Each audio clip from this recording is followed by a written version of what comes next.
Continuando, então, para a gente concluir esse entendimento nosso estudo aí sobre a matéria tributária, tá? Eu vou concluir essa explicação de tributário, que é um pouco mais assim complexa, um pouco mais extensa, não que as outras também não sejam, mas eu considero mais relevante também, uma das mais relevantes para o estudo de direito público, né? Até dentro da profissão de vocês, contadores e administradores também, tá? Pois bem, pessoal, então olha só. Aí nós temos, então, dentro dessa, vamos dizer assim, dessa relação jurídica, olha só, relação jurídica tributária, você tem os entes tributantes, que eu já falei quem são, né? E você tem a pessoa que paga o tributo. Então, vamos pensar, de um lado você tem o sujeito ativo são aqueles 4 entes tributantes, nós já conhecemos, né? E de outro lado, na outra ponta dessa relação jurídica tributária, nós temos quem? Temos o sujeito passivo. Esse sujeito passivo é quem? É o contribuinte. E quem que é esse contribuinte? O contribuinte é o sujeito passivo, então, é aquela pessoa, né, cujo, no caso, a lei estabelece o dever, a obrigação de pagar um tributo, né? Então, o contribuinte é esse sujeito passivo que fica obrigado a cumprir com a obrigação tributária, e essa obrigação tributária é de pagar o tributo. E tributo nós já sabemos que pode ser um imposto federal, estadual, municipal, pode ser uma taxa municipal, né? Uma licença, por exemplo, para edificar uma casa. Você vai pagar uma taxa, isso é tributo. Você quer exercer uma atividade empresarial. Então, você precisa, para abrir um negócio, você precisa de uma licença municipal, às vezes uma licença ambiental, uma licença federal, uma licença estadual. Isso é taxa, não é imposto, tá? Na próxima aula, se der tempo, eu vou fazer só um paralelo dessa diferença para vocês entenderem a diferença que tem. Mas isso é taxa, tá?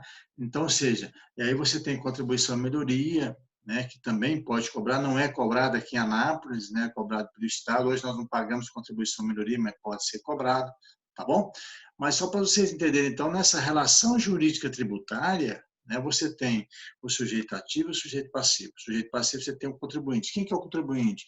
Você, eu, pessoa física, né? Ou nós que fazemos parte da sociedade, ou seja, pessoa jurídica, tá? Então, na outra ponta, você tem o sujeito passivo, que é o contribuinte. Aí, alguns alunos já me perguntaram assim, professor, mas o consumidor, o consumidor é contribuinte? Não, o consumidor não, o próprio nome já fala, ele compra a mercadoria para ele mesmo, ele vai lá com o produto na loja, né? No supermercado, qualquer comércio, para ele mesmo, né? Então, ele está para consumo dele mesmo, né? Para consumo próprio, para satisfazer alguma necessidade dele. Então, ele é consumidor. Mas ele paga tributo, paga, né? Você pode falar, professor, mas eu pago tributo. Claro, você paga sim. Na cadeia tributária, pessoal, quem paga mais tributo, quem que é? O consumidor. Porque quando você pega lá, se você for pensar, né? Fazer uma reflexão dessa questão tributária, desde quando lá do produto, em sua matéria-prima, da fábrica, da indústria, para chegar para o consumidor, há uma cadeia, né, de tributos incidentes. Essa cadeia tributária incide vários tributos. Aí você, contador, amanhã, você, administrador, vai entender melhor o que eu estou dizendo, né? Porque, então, nessa cadeia tributária, nessa relação jurídica tributária, é lógico que vai incidir os tributos no preço final, né? Ou você, empresário, vai vender um calçado, vender uma determinada mercadoria e não vai colocar ali, além de seu lucro, vai colocar o que você pagou de tributo, né? Então, nesses tributos incidentes, no preço final do produto, você vai calcular quanto que foi o preço de custo, quanto que você pagou para ter despesa de frete, se for o caso, quanto você pagou de tributo, né? E colocar o lucro, né? Que é o lucro, o lucro da empresa, né? Então, nesse exemplo simples e prático, é só para vocês entenderem que o consumidor não é contribuinte. Cuidado com isso, tá? Mesmo que ele pague tributo. Quem paga maior tributo é o consumidor, porque transfere toda essa carga para ele pagar. É lógico que o responsável de fazer o recolhimento, o pagamento desse imposto que você compra, mercadoria, não é o consumidor. Ele não é responsável tributário. Aí a gente estuda lá na legislação tributária o que é responsável tributário. Ele não é o responsável tributário. Bom, o responsável tributário é o que a lei define, é aquele sujeito passivo que eu expliquei para vocês, porque todo imposto, eu não falei para vocês que tem que ser criado por lei, aqueles impostos que eu falei para vocês, excetuando o IGF, que é o Imposto sobre Grandes Fortunas, o empréstimo compulsório, já tem lei já instituída para cobrar. Então, a lei estabelece quem que é o sujeito passivo, quem que é o contribuinte, né? A imposto de circulação de mercadoria, quem que é o contribuinte? O empresário, o comerciante que compra mercadoria para vender para o consumidor, né? Então, ou seja, esse contribuinte é que pratica o fato gerador. O próprio nome já fala, a lei também fala em fato gerador. Então, a lei vai dizer quem que, a lei criou o imposto ICMS. Esse imposto ICMS é lá de 96, a lei complementar 87, 1996. É denominada de Lei Candir, só para vocês entenderem. Então, essa lei complementar do ICMS e a lei estadual, porque é competência do Estado, se vocês olharem o Código Tributário do Estado de Goiás, vocês vão ver lá o ICMS, a lei do ICMS, então está lá especificado quem que é o contribuinte do ICMS aqui no Estado de Goiás, assim como os estados também. Tá? O Código Tributário Municipal também, a lei municipal estadual, a lei municipal vai estabelecer também quem que é o contribuinte do IPTU. Tá? Então, para vocês entenderem que contribuinte não é consumidor. O consumidor não é responsável tributário. Tá? Não é. Tá certo? Então, ou seja, você comprou mercadoria é consumidor. Se o contribuinte, se o empresário, o comerciante não pagar o ICMS, quem vai sofrer uma penalidade, uma fiscalização tributária, vai ser responsável para pagamento daquela mercadoria que vendeu para você, o recolhimento do ICMS que não foi recolhido para os cofres públicos do Estado, vai ser quem? O contribuinte, o comerciante. Tá certo? Ok? É igual veículo, você vai comprar um veículo. Quem que é o contribuinte do veículo? É quem está comprando, quem está pagando? Eu estou comprando um veículo, dar esse veículo para minha filha. Eu sou contribuinte? Não. Né? O fato de comprar lá não significa que eu sou contribuinte. O contribuinte é quem é proprietário do veículo automotor. Então, ou seja, é quem registrar o veículo no seu nome. Então, se eu compro um veículo, se eu compro um imóvel, vou lá e registro, né, uma escritura do imóvel, no cartório de imóvel, ou registro lá, né, no Detran, que esse veículo é minha propriedade, aí sim, aí eu sou contribuinte. Entenderam isso? Então, entendam bem essa relação jurídico-tributária, do lado sujeito ativo, de outro lado sujeito passivo. Entendam que sujeito ativo são os entes tributantes, né, os entes federativos. E do outro lado, sujeito passivo, que é os contribuintes ou responsável tributário. Por exemplo, uma criança. Uma criança pode ser contribuinte? Pode, mas ela tem capacidade, entendimento, ela não sabe nem o que é, às vezes, entender o que é propriedade, né? Não sabe nem que diferenciar imóvel do bem imóvel, né? Ela não sabe. Então, ela é incapaz. O Código Civil reconhece, né, um menor de 18 anos, pessoa incapaz, você não tem capacidade plena para exercer os atos na vida civil. Já falei isso na sala de aula para vocês, né? Mas a gente vai falar um pouquinho mais adiante sobre isso. Então, você não tem capacidade plena, porque não adquiriu 18 anos, então não tem discernimento ainda para exercer os atos na vida civil, né? Não tem responsabilidade ainda, entendimento suficiente para exercer os atos na vida civil. Por isso, na lei tributária também, mas a criança pode ser contribuinte, por exemplo, a criança pode ter um imóvel no nome dela, pode ou não pode? Pode, sem problema algum. Só que ela pode vender? Não pode, porque ela é menor, né? Não pode, salvo se houver autorização judicial, né? Mas, em regra, não pode. Mas ela tem que ter alguma pessoa para administrar isso para ela. Tá? Aí o pai, por exemplo, é o responsável dela. Então, o pai é responsável para pagar o IPTU desse imóvel. Mesmo imóvel, porque a criança não vai pagar IPTU, tem que pagar. Mesmo a criança sendo proprietária desse imóvel, mas o responsável, que é o pai, tem que cumprir com a sua obrigação tributária, respondendo pela essa criança, pela pessoa incapaz, tá bom? Estou falando criança, mas às vezes a gente vai ver depois que tem pessoas também que é maior de 18 anos, mas às vezes tem incapacidade, né? Ok?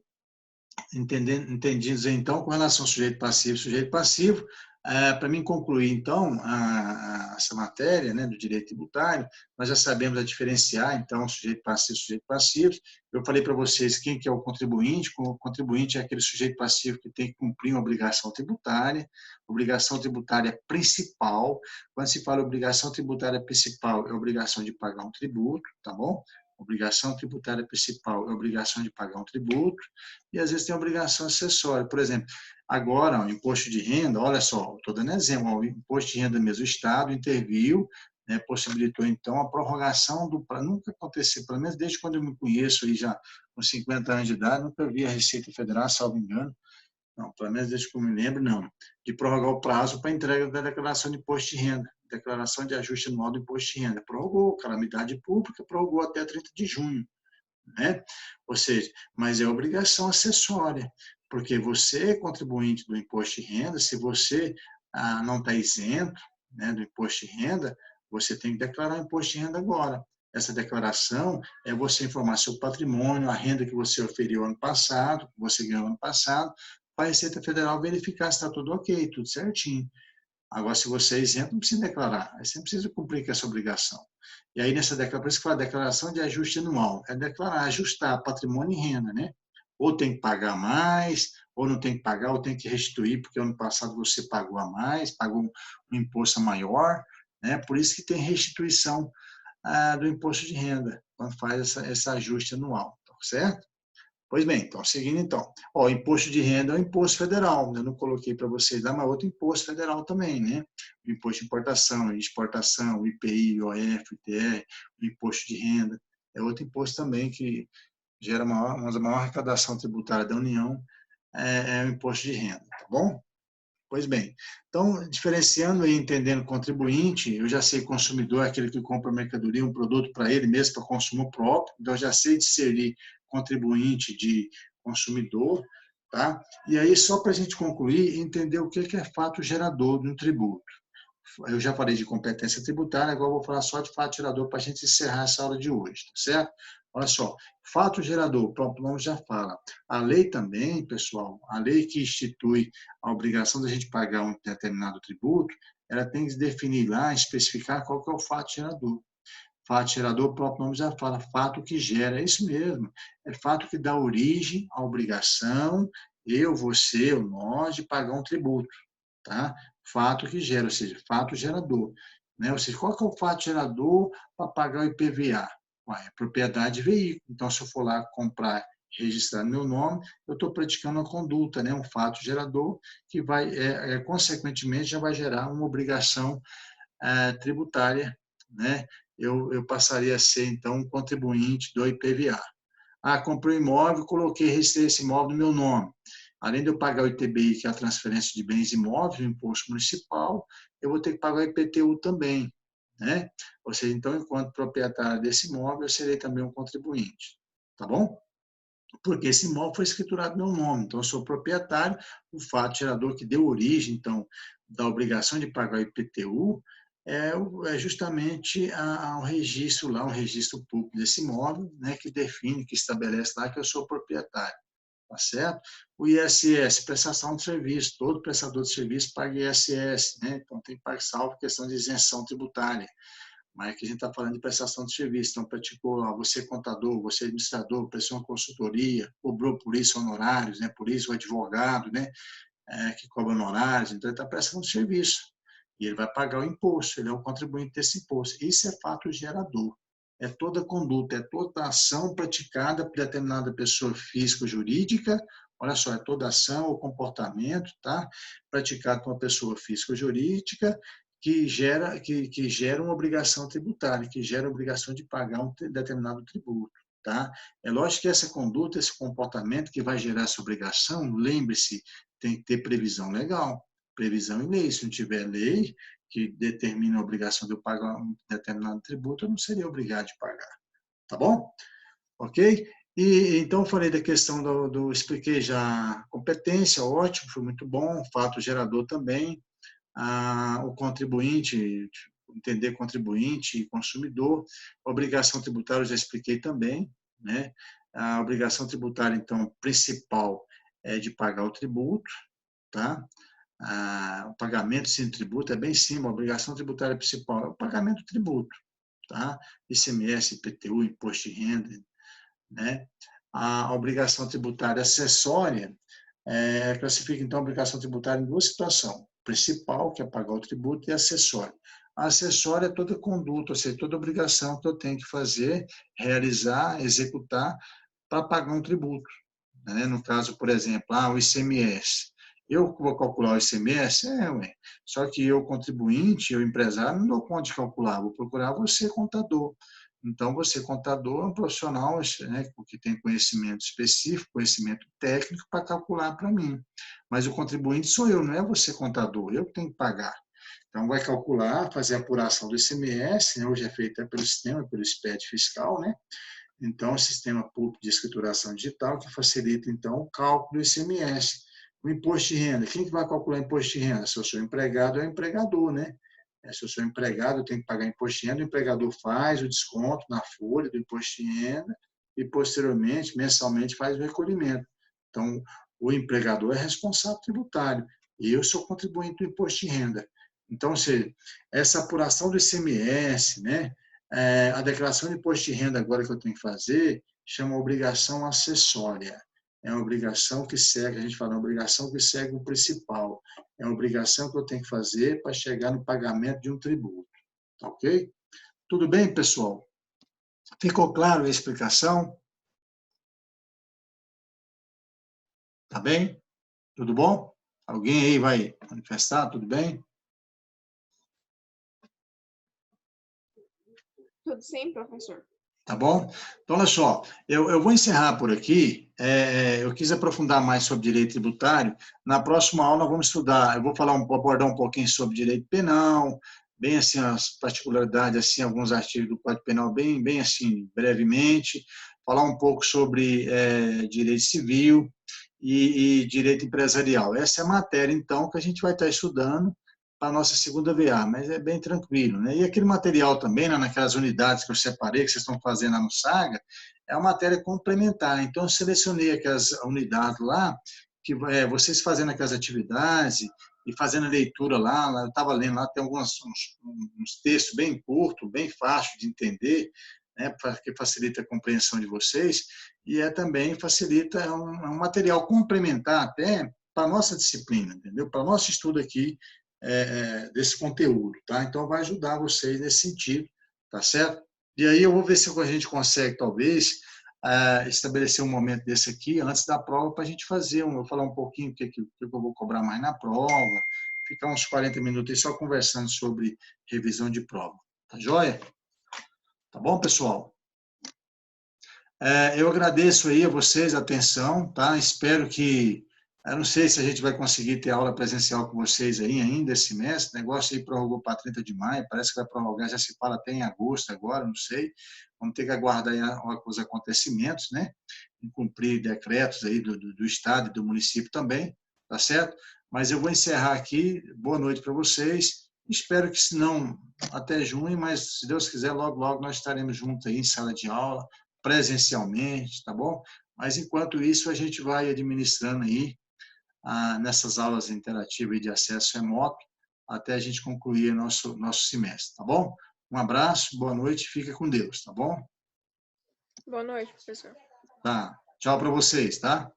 Eu vou postar esse slide para vocês, aliás, o slide eu vou postar no Liceu para vocês, hoje ainda, e esses áudios também, essas aulas lá no Aula, tá bom? Um abraço, então. Boa noite.